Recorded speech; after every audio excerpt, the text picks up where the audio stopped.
Шагыйрь Акын Мифтахетдин Акмулла 1831 елның 12 декабрендә Оренбург губернасы Бәләбәй өязе, хәзерге Башкортстан Республикасы Мәякә районы Туксанбай авылында имам гаиләсендә туа. Башлангыч белемне Ябалак Тамак авылында ала, аннары Стәрлебәш мәдрәсәсендә илаһият галиме һәм суфи шагыйрь Шәмсетдин Зәкидә, Троицк мәдрәсәсендә Зәйнулла Ишанда укый, соңрак шул төбәкләрдә мөгаллимлек итә. Башкорт сахрасын, Казак далаларын гизгәндә Акмулла, ягъни тугры сүзле тәхәллүсе ала һәм кыю фикерләре белән таныла. 1867-71 елларда фаразлар буенча Зәйнулла Ишан белән элемтәдә гаепләнеп, Троицк төрмәсендә тотыла. Шул чорда атаклы төрмә шигырьләрен иҗат итә. Әлеге әсәрләрендә мәгърифәт, гаделлек өчен көрәшүче шагыйрь образы ачык чагыла.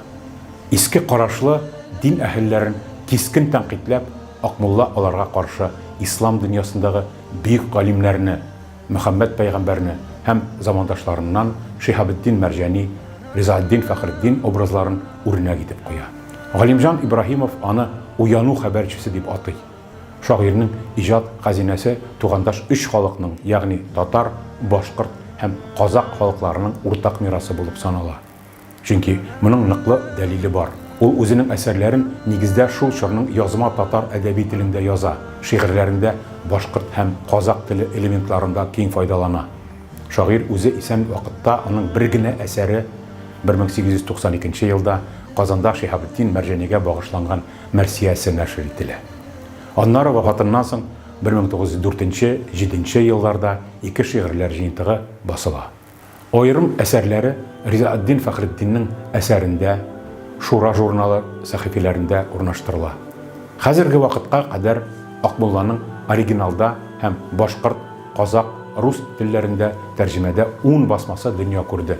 Шул исәптән 1981 елда Казанда Миркасым Госманов тарафыннан әзерләнгән сайланма әсәрләре һәм 1983 елда тормыш юлы һәм иҗатына багышланган махсус юбилей җыентыгы басылып чыкты. Әсәрләреннән аерым үрнәкләр шигърият антологияләрендә урын алды. Әдипнең тормышы һәм иҗаты хакында монографияләр нәшр ителде, диссертацияләр якланды.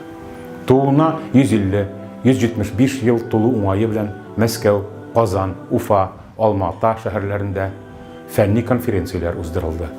1989 елда әдипнең кече ватанында аның исемендәге бүләк булдырылды. Ул казанышлары өчен күренекле мәдәният һәм фән эшлеклеләренә бирелә. Башкортстанның Мәякә районы Туксанбай авылында әдәби музее эшли. 2006 елдан Уфадагы Башкорт дәүләт педагогия университеты аның исемен йөртә. Акмулланың иҗат юнәлешен көнчыгыш һәм көнбатыш фәлсәфи фикере синтезы, шәрык шигъриятының традицион жанрлары белән фольклор берлеге нигезендә корылган мәгърифәтчелек билгели. Сюжетлары һәм темалары гади халык тормышыннан булганлыктан үз вакытында аның әсәрләре киң таралыш алган. Мифтахетдин Акмулланың тормышы һәм иҗат эшчәнлеге татар, башкорт һәм казак галимнәре тарафыннан шактый өйрәнелсә дә, бу юнәлештә башкарыласы эшләр әле байтак. Мәсәлән, шагыйрьнең 1877-71 елларда Троицк шәһәре төрмәсендә ябылуда булуы бөтенләй өйрәнелмәгән. Аның Казанда булу-булмавы турындагы бәхәс тә хәзергәчә ачыкланып бетмәгән. Хәер, соңгы елларда әдәбият галиме Рамил Исламов тарафыннан аның библиографиясе төзелеп, Алма-Ата шәһәрендә нәшр ителде. Шулай ук әдипнең ул әзерләгән яңа шигырьләр җыентыгы да басылуын көтеп ята. Анда урын алган, моңа кадәр бер кайда да тулысынча укучыларга тәкъдим ителмәгән Дусмаил Кашкынбаев истәлекләренең, Хәсән Гали тикшүләренең тулы текстлары шагыйрь турында белгәннәребезне тагын да киңәйтер иде. Шагыйрь Акмулла 1895 елда фаҗигале рәвештә һәлак була.